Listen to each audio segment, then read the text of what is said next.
Que el Señor esté con ustedes. Del Santo Evangelio según San Mateo.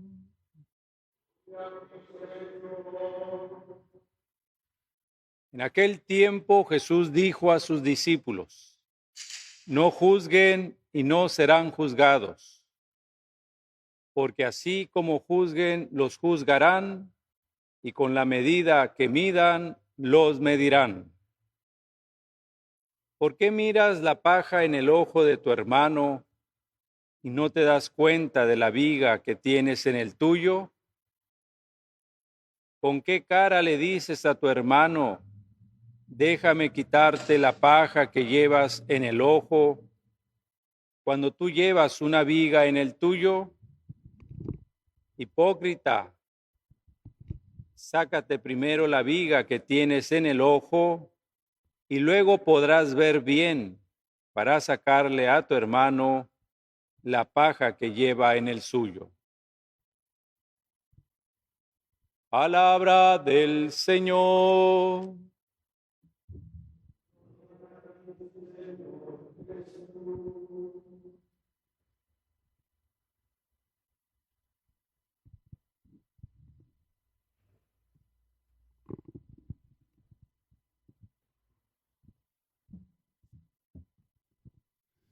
En la lectura continuada del Libro de los Reyes, hoy hemos escuchado uno de los momentos más dolorosos en la vida del pueblo de Dios.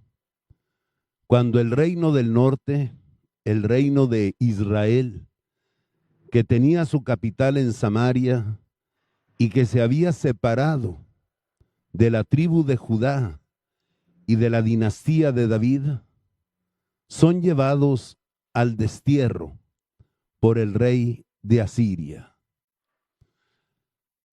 Era un pueblo que, como hemos escuchado en relatos anteriores, y sobre todo a través de las duras advertencias y predicaciones del profeta Elías, había traicionado a Dios, había abandonado la alianza, se había olvidado, había ignorado al Señor nuestro Dios, y por lo tanto en el pueblo imperaba el desorden, el crimen, la injusticia, la desigualdad, la corrupción,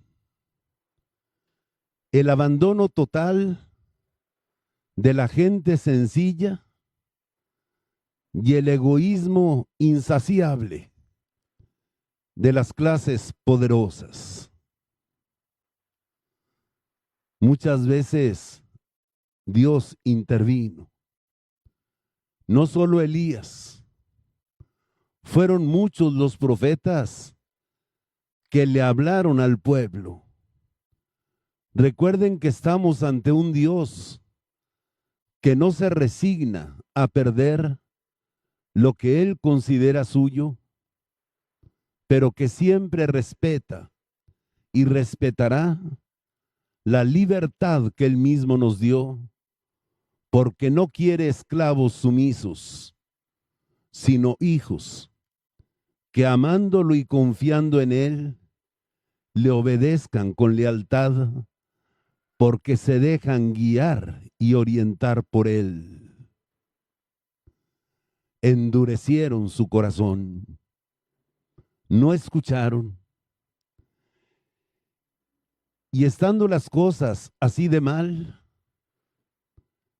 era esperable que tarde o temprano se convirtieran en víctima de naciones más poderosas que se adueñaran de ellas.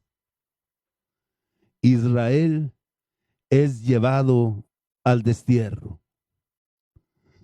Principalmente son llevados al destierro aquellos hombres y mujeres capaces por sus conocimientos, aptos para la guerra, aptos para el trabajo, aptos para ser sometidos como esclavos. Aquellas mujeres hermosas, aptas para ser prostituidas, para convertirse en mercancía entre otros pueblos. Y es abandonado en Israel un pueblo pobre, un pueblo de ancianos, un pueblo de enfermos, un pueblo de discapacitados, un pueblo incapaz de defenderse a sí mismo. Y el rey de Asiria enviará a hombres y mujeres de otras nacionalidades que llegarán a asentarse en las mejores tierras del reino de Samaria para poseer también los mejores lugares. Ellos vendrán con sus propios dioses territoriales, con sus propios cultos, y Samaria se alejará más y más y más del Señor nuestro Dios.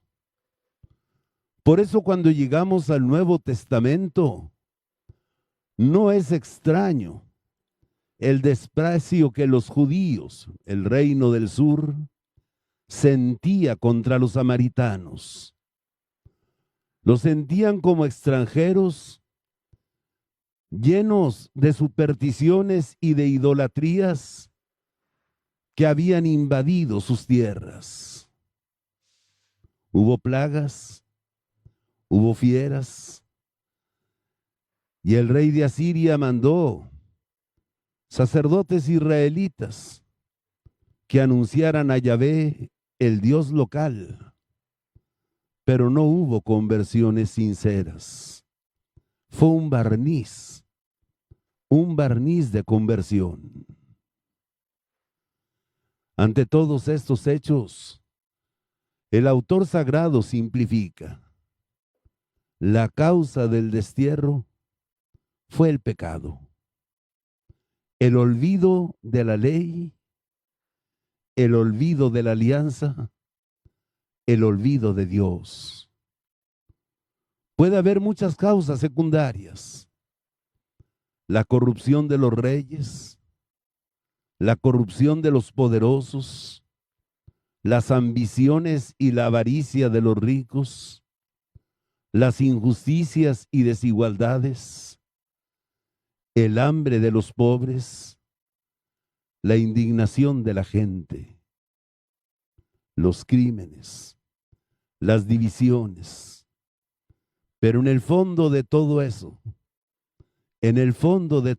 está el pecado que nos alejó de Dios y que al alejarnos de Dios nos dejó a merced de los dioses que nosotros mismos nos hemos creado.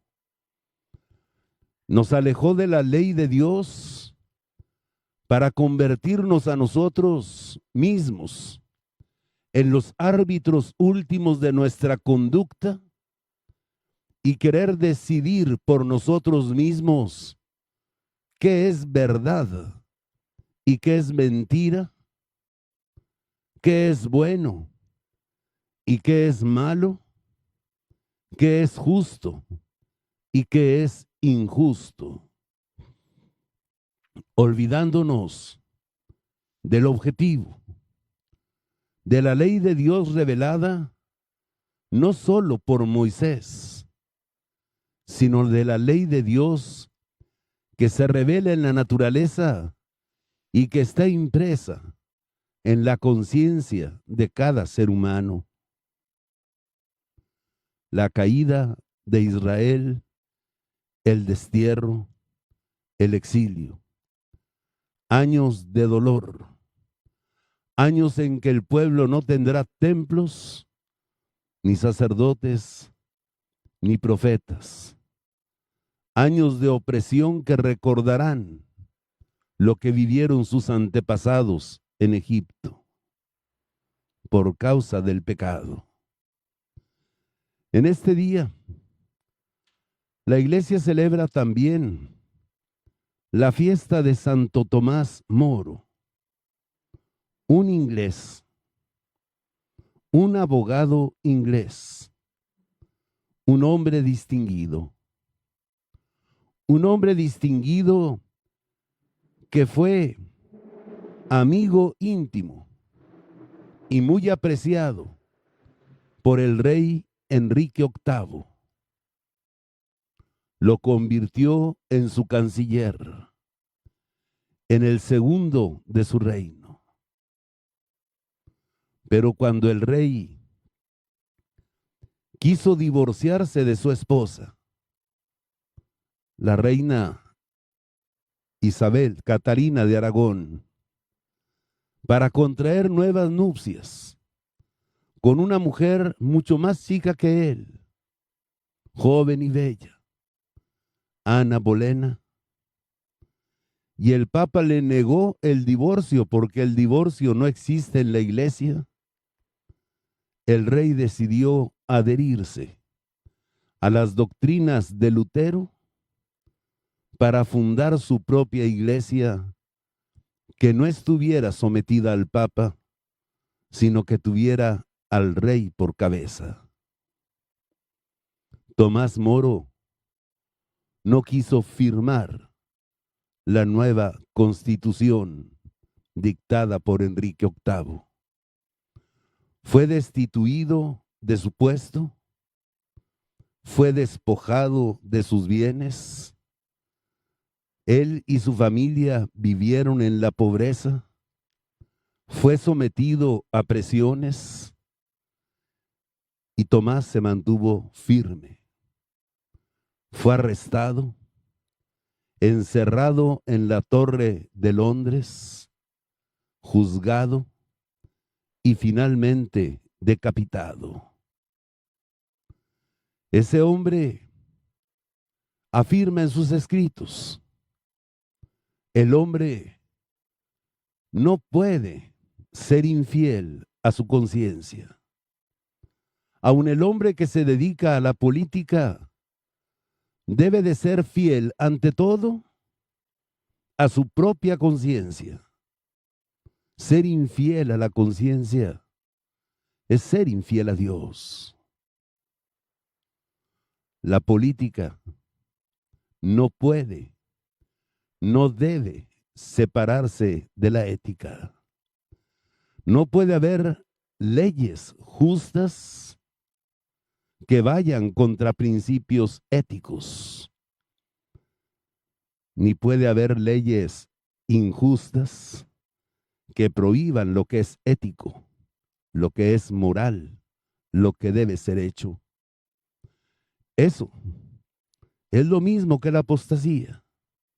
Eso es renunciar a Dios y a la objetividad y querer definir por nosotros mismos, por mayorías que van y que vienen, lo que es bueno y lo que es malo, lo que es verdad y lo que es falso, lo que es justo y lo que es injusto, en los diversos regímenes que se alternan en el poder.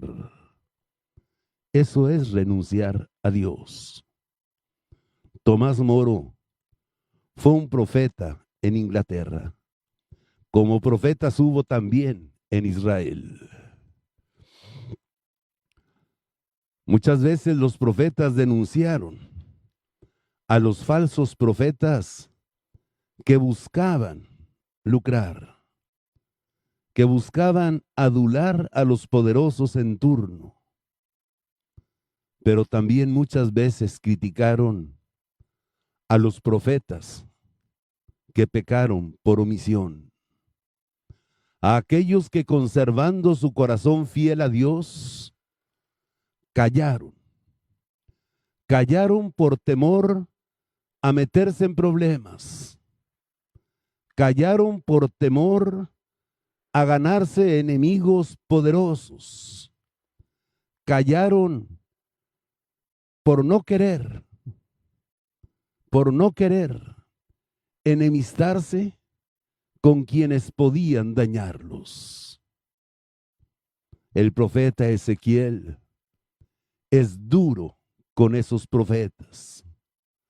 Los compara con perros mudos que no avisan al dueño de la casa la presencia del ladrón, la presencia del peligro, la presencia del extraño. Perros mudos.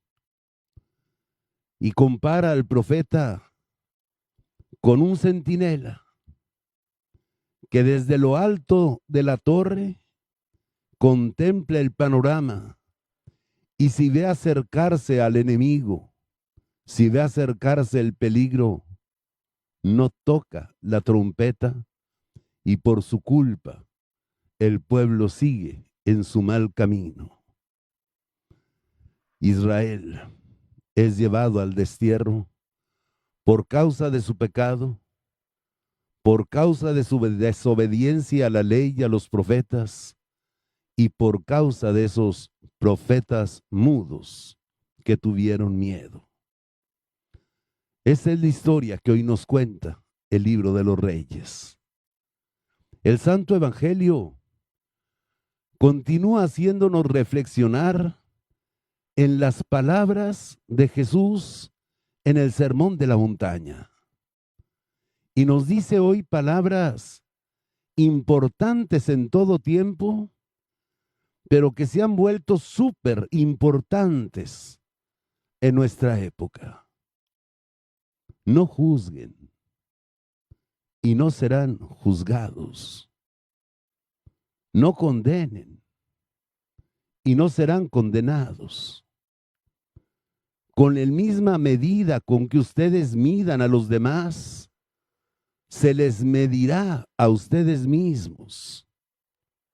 ¿Cómo te atreves a quererle sacar la pequeña basurita que lleva tu hermano en su ojo cuando no eres capaz de darte cuenta de la basura grande que tú traes en tu propio ojo? Sácate primero la viga de tu ojo y luego podrás quitar la basurita que trae tu hermano en su propio ojo. Palabras valiosas. Los hombres y las mujeres de todos los tiempos somos muy dados a meternos en la vida de los demás, a fisgonear a los demás, a meter las narices donde nadie nos llama. Somos muy dados a juzgar, a criticar, a condenar, pero somos incapaces de autocrítica, incapaces de juzgarnos a nosotros mismos, incapaces de darnos cuenta de nuestros propios defectos y de nuestros propios pecados del presente y del pasado. Juzgamos, pero no nos juzgamos. Juzgamos, pero no nos gusta ser juzgados. Nos gusta meternos en lo que no nos importa, pero no queremos que se metan en las cosas nuestras. Hoy Jesús nos habla severamente. Los apóstoles y la iglesia primitiva tomaron muy en serio las palabras de Jesús. El apóstol San Pablo, en su segunda carta a los tesalonicenses, les llama la atención a aquellos cristianos y cristianas de Tesalónica que tienen demasiado tiempo libre. que tienen mucho tiempo de ocio y que en lugar de dedicarlo a cosas útiles, se dedican a meterse en los asuntos de los demás. Mejor pónganse a trabajar. Mejor hagan algo útil en lugar de estar destruyendo la vida, la fama, el honor de los demás, en lugar de estar sembrando cizañas e insidias.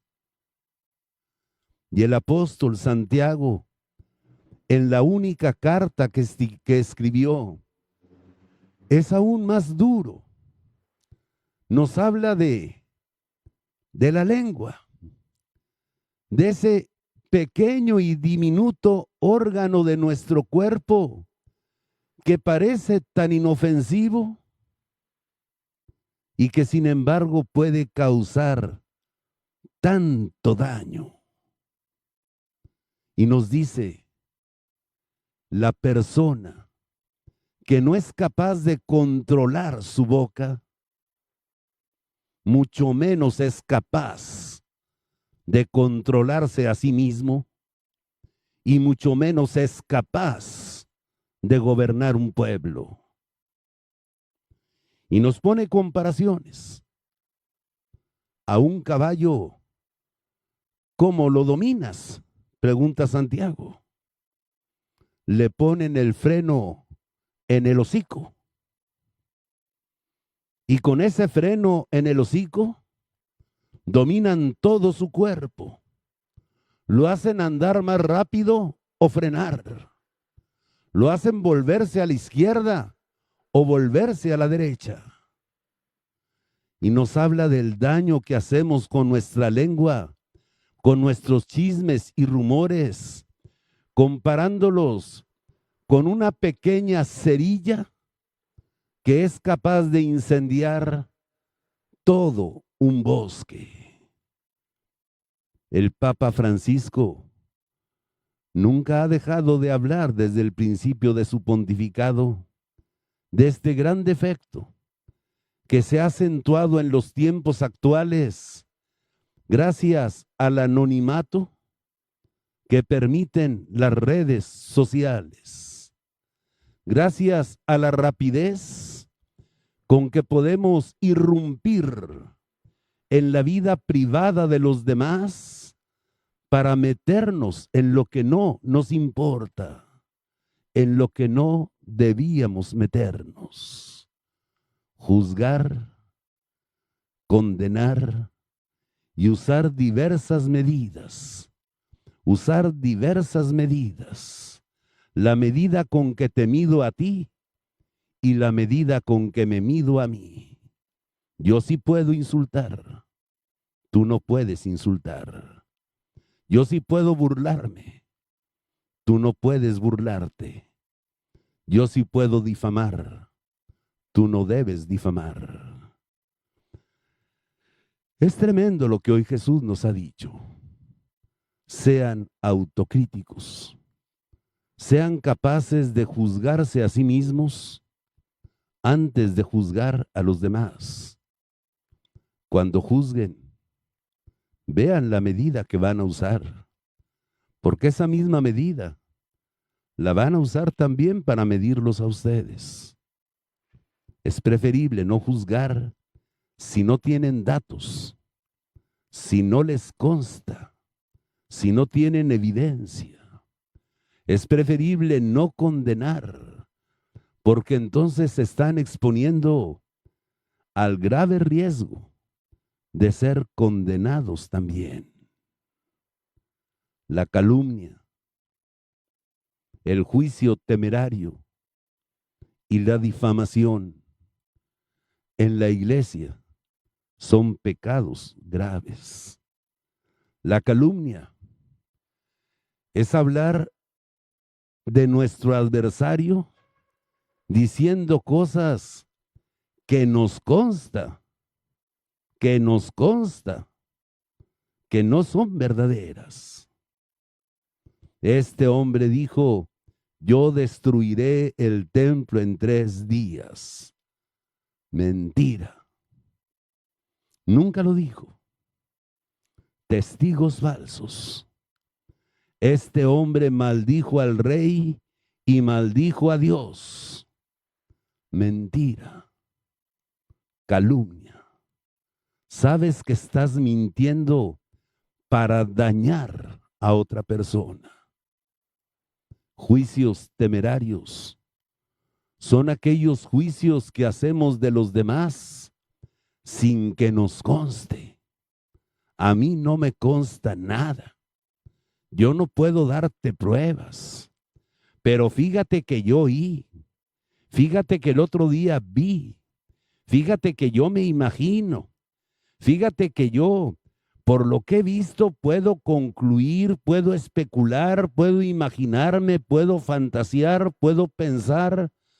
Sí, puedes muchas cosas. Pero el juicio temerario es pecado grave. Y la difamación. La difamación consiste en decir del prójimo cosas que son verdaderas. Cosas que son verdaderas. Olvidándonos de la caridad. Olvidándonos que el prójimo también tiene derecho a buen nombre, a buena fama. ¿Cuántas veces vemos en los periódicos que una persona es detenida por sospecha de haber violado, de haber robado, de haber matado? A los días se aclara que la persona era inocente y la noticia no vuelve a salir. Y desde entonces este hombre queda fichado, juzgado y condenado ante la opinión pública como un violador, un ratero, un asesino.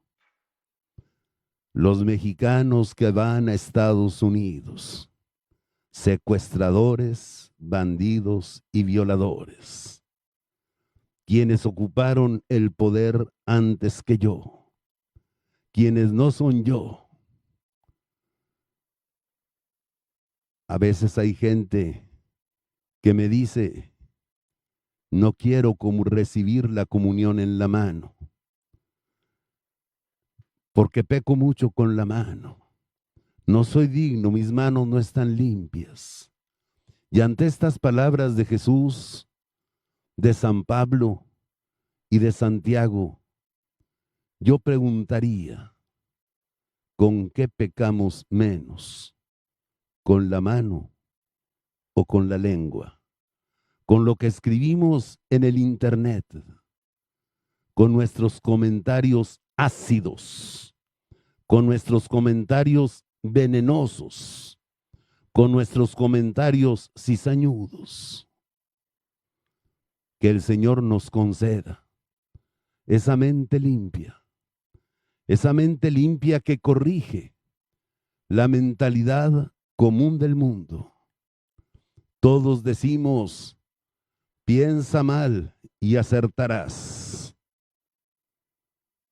Pero se nos olvida añadir, piensa bien y nunca te arrepentirás. Porque si tú piensas mal, es verdad que tienes un 90% de oportunidades de acertar. Pero en un 10%, tus juicios habrán sido difamatorios, temerarios y calumniosos. Y con esa vara serás medido. Pero si tú piensas bien, te habrás equivocado el 90% de las veces, pero nunca tendrás un motivo para arrepentirte porque no pones en riesgo tu salvación eterna. Y que esto no nos inhiba de ejercer la corrección fraterna, que esto no nos inhiba de llamar bueno a lo que es bueno y malo a lo que es malo, verdadero a lo que es verdadero y falso a lo que es falso, justo a lo que es justo e injusto a lo que es injusto, para que no seamos ni profetas vendidos, ni perros mudos, ni centinelas que no han advertido el peligro. Que el Señor nos conceda su espíritu.